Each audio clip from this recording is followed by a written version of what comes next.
अब हम बात करते हैं राजपूत काल की। हम क्षेत्रीय संस्कृतियों का निर्माण पढ़ रहे हैं। पहले हमने चेर मलयालम भाषा, उसके बाद के अंदर उड़ीसा की बात की।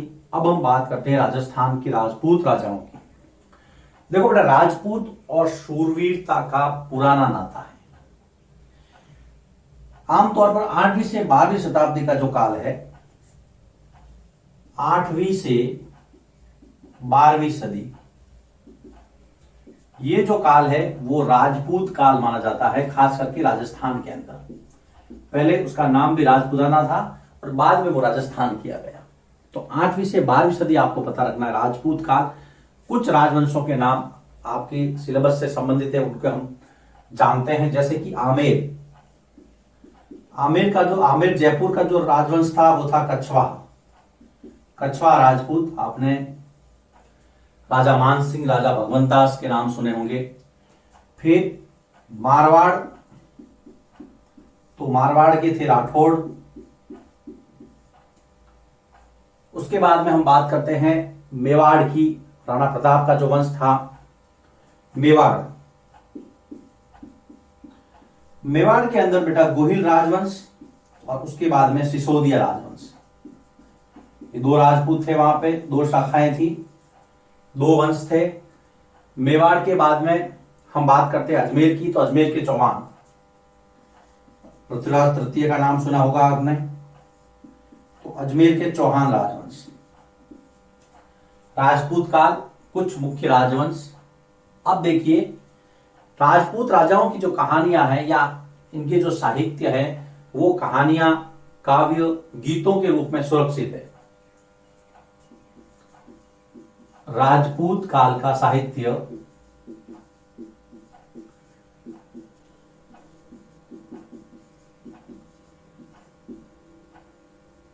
कहानियां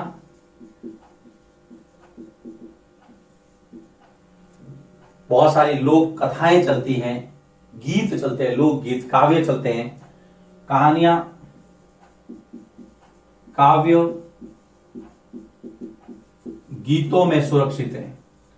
और इनको जो लिखने वाले थे वो इन राजाओं के आश्रय में रहते थे, इनके दरबार में रहते थे। तो चारण थे, भाट थे, है ना। चारण भाटों द्वारा यह काव्य लिखा गया।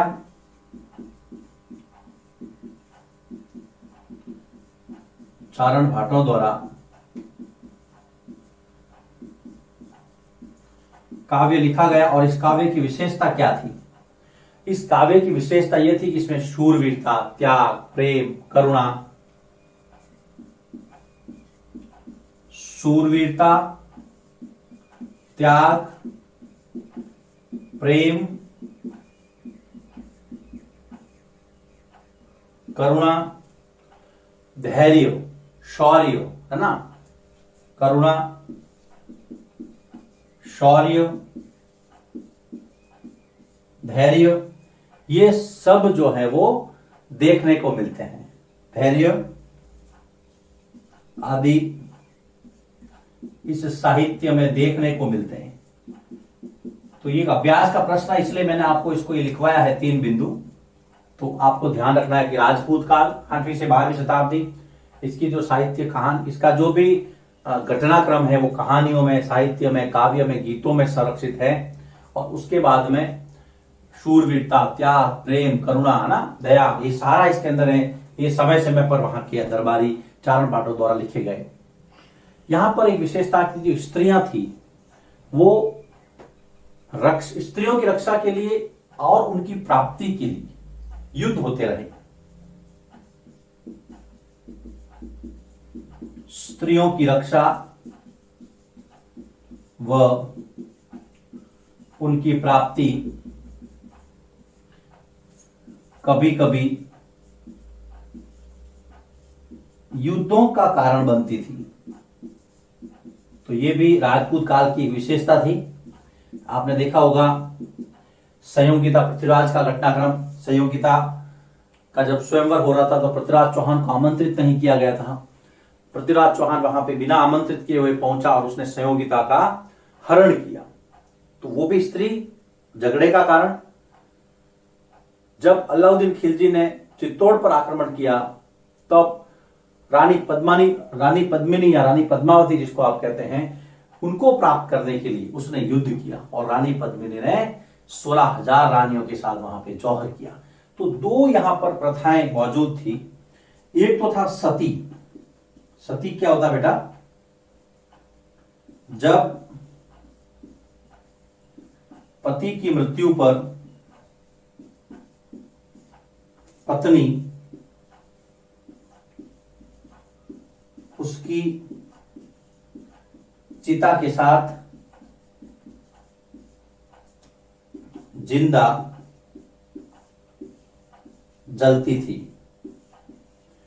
किसी के पति की मौत हो जाती तो वो स्त्री उसके पीछे सती हो जाती, मतलब उसके शव के साथ में वो खुद को अग्नि को समर्पित कर देती। ये प्रथा सती प्रथा थी। और उसके बाद में जो हमने बात की थी जौहर, जौहर राजपूत काल की महत्वपूर्ण विशेषता थी। सतीत्व की रक्षा के लिए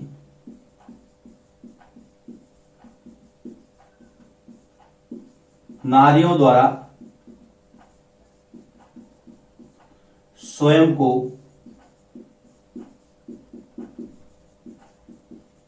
अग्नि में समर्पित करना, उसको हम कहते थे जौहर।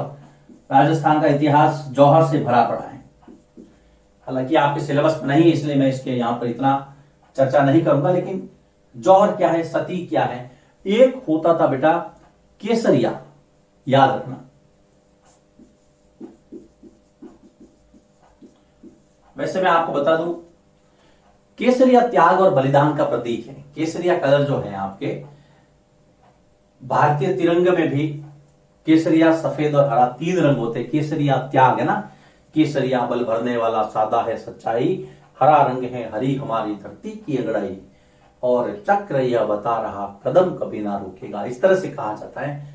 केसरिया त्याग का प्रतीक है। जब भी राजपूत राजाओं पे आक्रमण होता था और उनको लगता था कि अब यह अंतिम युद्ध है, तो वो केसरिया साफा या केसरिया पगड़ी पहन करके युद्ध करते थे। इसका मतलब है अब वापिस घर जीत के बिना आना नहीं है, या तो रणखेत हो जाना है। रणखेत का मतलब युद्ध में वीर गति को प्राप्त होना है, या फिर विजयश्री का वर्ण करना है। दोनों में से एक चीज होगी। हमने केसरिया धारण कर लिया, केसरिया साफा पहना, इट मीन्स आपको युद्ध जीतना है या फिर रणखेत हो जाना है। तो केसरिया, जब राजपूत राजा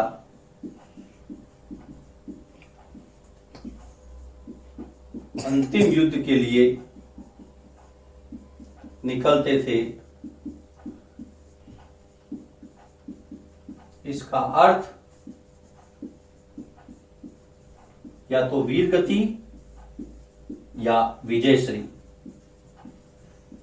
तो ये है आपके सिलेबस में जो राजपूत राजाओं के बारे में जो छोटा सा वर्णन दिया गया है 7th क्लास में क्षेत्रीय संस्कृतियों के निर्माण में, वहां तक हमने देखा है। क्या है वापस देखिए, 8वीं से जो 12वीं शताब्दी का काल है वो राजपूत काल कहलाता है। आमेर के कछुआ राजवंश, मारवाड़ के राठौड़, मेवाड़ के गोहिल सिसोदिया और अजमेर के चौहान, याद रखना। देन राजपूत काल का जो साहित्य है, कहानियां है, काव्य है, वो सब, और ये सब गीतों के अंदर सुरक्षित है। आप कभी भी लोकगीत जब सुनेंगे तो आपको राजपूत राजाओं के बारे में पता चलेगा, और वहां के जो लोकगीत हैं वो इन्हीं को ध्यान में रख करके बनाए गए थे। उसके बाद में यहाँ की जो चारण भारत जो दरबारी थे उनके द्वारा ये साहित्य लिखा गया या काव्य लिखा गया। सूरवीरता, त्याग, प्रेम, करुणा, शौर्य, धैर्य, ये सारे जो हैं इस काव्य में देखने को मिलते हैं। यहाँ पर स्त्रियों की रक्षा के लिए, कभी कभी उनकी प्राप्ति के लिए भी युद्ध होते थे, जो मैंने आपको एग्जाम्पल बता दिया। बहुत सारे एग्जाम्पल है। आपको देखिए राजस्थान का जो इतिहास है वो कितना समृद्ध है। सूरवीरता की कहानियां क्या वास्तविक घटनाएं जो है वो देखिए।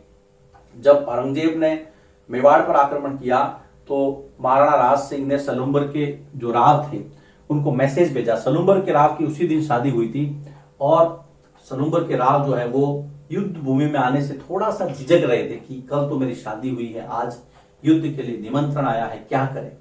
उनकी जो रानी थी उन्होंने इस बात को भांप लिया, तो उन्होंने राजा को उल्हाना दिया कि राजा ऐसा है तो फिर आप अपने वस्त्र मुझे दे दीजिए, मैं जाऊंगी लड़ने के लिए। एक क्षत्रिय का तो जन्म इसी दिन के कारण होता है, इसी दिन के लिए होता है, आप वो दिन खोना चाहते हैं। राजा युद्ध के लिए तैयार हुए, घोड़े पर बैठे और फिर उन्होंने मैसेज भिजवाया अपने कामदार के साथ, सैनिक के साथ कि जाओ रानी को कहो कि कोई एक निशानी दे दे मुझे, है ना। राजस्थानी में निशानी को कहते हैं सेनानी, याद रखना, सेनानी। तो रानी ने कहा कि अच्छा निशानी चाहिए। तो रानी ने कहा, जो सैनिक था उनको बोला कि मैं मेरा सर काट रही हूं, ले जा करके राजा को दे देना है। चुंडावत मांगी जब सेनानी, सिर काट भेदियो शतरानी, अपना सिर काट के दे दिया, ये लो निशानी। राजा ने देखा, है रानी ये क्या कर दिया। राजा युद्ध के लिए गए और वीरगति को प्राप्त। ऐसे बहुत सारे किस्से, घटनाएं, राजस्थान का इतिहास इस मामले में बहुत समृद्ध है। चलिए, फिर उसके बाद में हमने 3 टर्म देखी यहां पर। एक, जौहर, जब रानियां सतीत्व की रक्षा के लिए, सतीत्व की रक्षा मतलब किसी भी आक्रमणकारी के हाथ नहीं आना है, अपनी मर्यादा की, अपने सतीत्व की रक्षा करनी है, तो वो सारे की सारी स्वयं को अग्नि में समर्पित कर दी। आपने अगर पद्मावत मूवी देखी हो, इसके अंदर बहुत अच्छे तरह से जौहर को बताया है। सती, जब कोई व्यक्ति मर जाता था तो उसकी पत्नी उसके पीछे सती होती थी, मतलब उसके साथ में जिंदा जलती थी। केसरिया, जब राजपूत राजा अंतिम युद्ध के लिए निकलते थे कि अब मरना है या मारना है, उसको हम केसरिया कहते हैं। केसरिया कलर का साफा या पगड़ी पहन करके युद्ध करते थे। तो और ये देखिए परंपरा, ये आज भी जब राजस्थान के अंदर जब दूल्हा शादी के लिए जाता है तो वो केसरिया कलर के साफा पहनता है। केसरिया मीन्स अब आपको शादी करके ही आना है।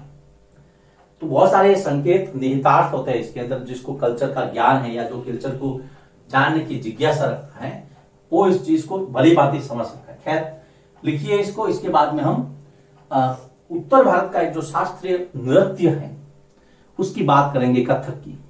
लिखिए इसको, फिर हम आगे बढ़ते हैं।